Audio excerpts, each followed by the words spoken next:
Merhaba arkadaşlar. Bugün ölmeden önce mutlaka izlenmesi gereken filmler listesiyle karşınızdayım. Sinema severler için unutulmaz yapımların yer aldığı bu liste en az bir kez izlenmeyi hak eden filmlerle dolu. Her biri kendi türünde başyapıt olan bu filmler hayatınıza dokunacak kadar derinliğe de sahip. Hazırsanız hemen listemize başlayalım. Esaretin Bedeli, işlemediği bir suçtan dolayı ömür boyu hapse mahkum edilen Andy Dufresne'in umut dolu hikayesini anlatıyor. Shawshank hapishanesinin zorlu koşullarına rağmen Andy umudunu asla kaybetmiyor ve zekası, azmi ve dostluğu sayesinde hayata tutunmayı başarıyor. Yıllar süren hapis hayatı boyunca etrafındaki mahkumların hayatlarına da dokunuyor. Esaretin Bedeli, umudun, azmin ve dostluğun insan hayatındaki önemini vurgulayan, izleyicinin kalbine dokunan bir başyapıt. The Godfather, sinema tarihinin en büyük başyapıtlarından biri olarak ailenin, sadakatin ve gücün derinliklerine iniyor. Mario Puzo'nun romanından uyarlanan ve Francis Ford Coppola tarafından yönetilen bu film, güçlü bir İtalyan-Amerikan mafya ailesinin iç dünyasını ihanet ve sadakat temalarıyla birleştirirken Michael Corleone karakteri üzerinden bir dönüşüm hikayesi olarak bizlere sunuyor. Aile, güç ve intikam üzerine inşa edilen bu film sadece bir mafya hikayesi değil, insanların kararlarının ve seçimlerinin hayatlarını nasıl şekillendirdiğini sorgulayan da bir yapım. Marlon Brando'nun ikonik Vito Corleone rolü, Al Pacino'nun ise Michael Corleone olarak gösterdiği performans The Godfather'ı unutulmaz kılan unsurlar arasında yer alıyor.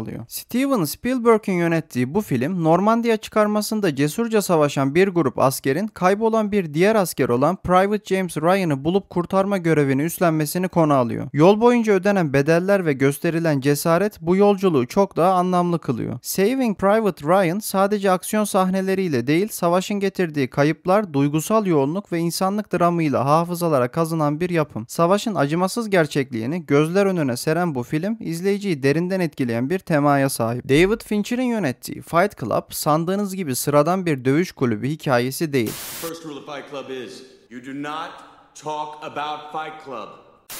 Modern dünyanın tüketim çılgınlığına, kimlik krizine ve insanın içsel çatışmalarına sert bir eleştiri niteliğinde. Edward Norton'un canlandırdığı karakter, sıradan ve sıkıcı hayatında kaybolmuşken gizemli ve karizmatik Tyler Durden'la tanışır. Birlikte kurdukları yeraltı dövüş kulübü zamanla kontrol edilemez bir harekete dönüşür. Brad Pitt'in efsanevi performansı, çarpıcı replikler ve unutulmaz finaliyle Fight Club, izleyenleri hem sarsan hem de düşündüren kült bir film. Hayat bazen sürprizlerle doludur ve Forrest Gump tam da bu düşünceyi en iyi şekilde anlatan bir film. Tom Hanks'in canlandırdığı Forrest, zeka seviyesi normalden düşük bir adam olarak Amerika'nın en büyük tarihsel olaylarının ortasında yer alırken karşılaştığı her engeli sevgi, sadakat ve iyimserlikle aşıyor. Hayatını hem eğlenceli hem de derin bir şekilde sorgulayan Forrest, basit bir insan olmasına rağmen büyük bir etki yaratıyor. Forrest Gump, hayatın anlamı, kader ve seçimler üzerine düşündüren sıcak ve samimi bir film. Inception, zihnin derinliklerine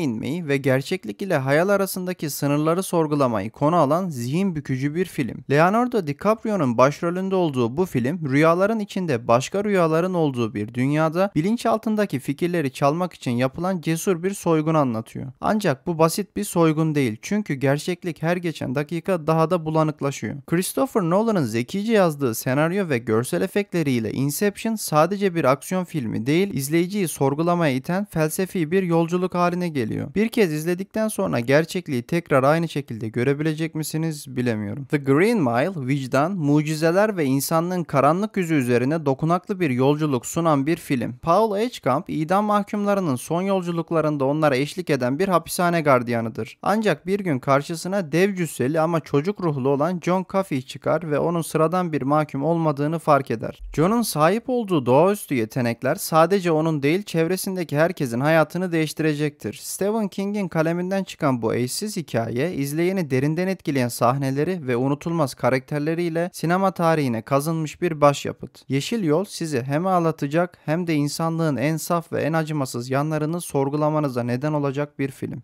Quentin Tarantino'nun imzasını taşıyan Pulp Fiction filmi, sinema dünyasında kült statüsüne ulaşmış, bol diyaloglu, tarz sahibi ve oldukça çarpıcı bir film. Birbirine bağlı hikayelerle ilerleyen bu yapım, kiralık katillerden boksörlere ve gangstalara kadar unutulmaz karakterlerle dolu. John Travolta, Uma Thurman, Samuel L. Jackson gibi yıldızların performansları, ikonik replikler ve Tarantino'nun kendine özgü anlatım tarzı ucuz romanı zamanın ötesine taşıyor. Eğlenceli olduğu kadar şiddet dolu, absürt olduğu kadar derin de bir anlatım sunan bir yapım. Pulp Fiction kesinlikle kaçırılmaması gereken bir film. Piyanist, savaşın acımasız gerçeklerini ve insan ruhunun direnme gücünü en etkileyici şekilde anlatan filmlerden biri. Gerçek bir hikayeden uyarlanan bu başyapıt, yetenekli bir piyanist olan karakterimizin Nazi işgali altındaki Polonya'da hayatta kalma mücadelesini konu alıyor. Adrien Brody'nin unutulmaz performansı filmin her sahnesine derin bir duygu katarken, Roman Polanski'nin yönetimi savaşın yıkıcılığını ve bireyin çaresizliğini çarpıcı bir şekilde gözler önüne seriyor. Müzik acının içinde bir umut ışığı olurken, piyanist izleyiciyi derinden sarsan ve hafızalara kazınan bir deneyim sunuyor. Bu film yalnızca savaşın değil, insanlığın da bir hikayesi. David Fincher'ın yönettiği bu psikolojik gerilim filminde deneyimli dedektif Somerset ve genç hırslı ortağı Mills 7 ölümcül günaha göre işlenen korkunç cinayetleri araştırırken kendilerini şeytani bir aklın oyunlarının içinde bulurlar. Brad Pitt ve Morgan Freeman'ın mükemmel performansları filmin kasvetli ve gizem dolu atmosferini daha da güçlendiriyor. Her sahnesiyle gerilimi artıran Seven sadece bir cinayet soruşturması değil, aynı zamanda sizi insan doğasının karanlık yönlerine dair ürkütücü bir yolculuğa çıkaran bir başyapıt. Evet arkadaşlar, video bu kadardı. İzlediğiniz için teşekkürler. Video hoşunuza gittiyse videoyu beğenmeyi ve kanalıma abone olmayı unutmayın. Ayrıca bu listeye eklemek istediğiniz başka filmler varsa ve bu videonun ikinci bölümünü yapmamı isterseniz yorumlarda benimle paylaşabilirsiniz. Bir sonraki videoda görüşmek üzere. Kendinize iyi bakın. Hoşça kalın.